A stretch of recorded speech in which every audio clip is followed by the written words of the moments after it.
bakit nagkaiba-iba reliyon? Kasi sabi doon, yung reliyon mo ano yan pera lang yan di ba? Kasi, nang tumubo yung tinatawag ng mga false prophet. Anong ibig sabihin ng false prophet? Yung mga bulaang mga ngaral. Yan sa Tagalog. Ano ba ang bulaan? Mga sinungaling. Sinungaling, halimbawa, nag-aral-aral ng Biblia. Sinungaling. Halimbawa, magtatayo tayo ng isang reliyon. Tapos, pag nagtayo ka ng isang reliyon, pipirahan ko kayo.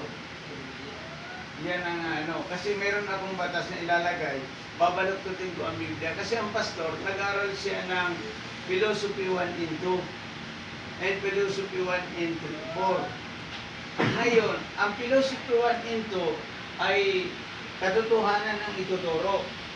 Ito yung, kasi ang pastor ay isa rin sa abogado ang pastor. Ang Philosophy 1 and 2 ay pagtuwid ng tama, pagturo sa inyo ng tama. Philosophy 3 and 4, pagbaluktot ng tama.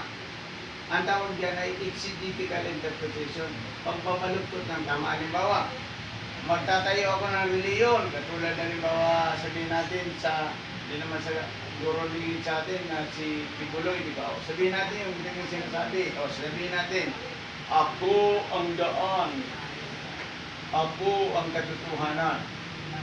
Pagdating niyo sa langit, ako ang makikita niyo. Kung wala ako, wala kayo. Tama ba yun? Sino nagsabing ako ang daan? Si Kibuloy ba o si Jesus? Si Jesus.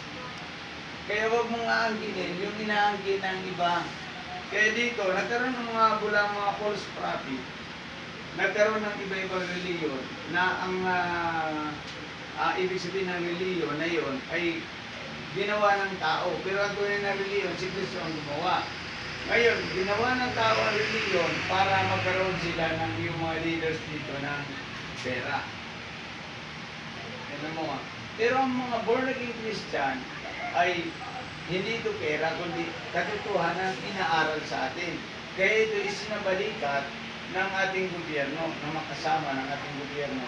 Sapagkat ang mga pastor ay hindi naman ito pwedeng wala, pwedeng mayroon na bibigyan mo ng, bibigyan ng gobyerno. Pwedeng wala, pwedeng mayroon. Pero may budget talaga nito.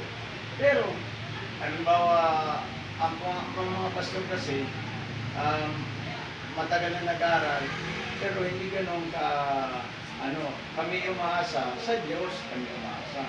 Kasi, "And my God shall supply all your needs according to His riches, wealth so glorious in Christ Jesus." Doon tayo umaasa sa Panginoon. Na ang Panginoon ang magbibigay sa atin.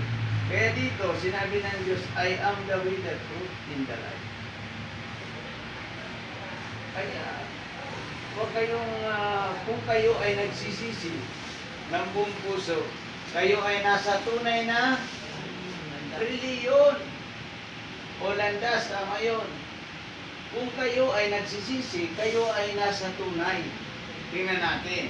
Sabi doon sa Lucas chapter 15 verse 10, ang sabi niya doon, ang mga taong nagsisisi, nagpapalakpakan ang mga anghel sa langit. Kasi nagsisi ka tumalikod ka sa langit. Yan mahalaga. Ngayon, tatanungin ko kayo, sino ba sa inyo ang talagang tiyak na naligtas? Kasi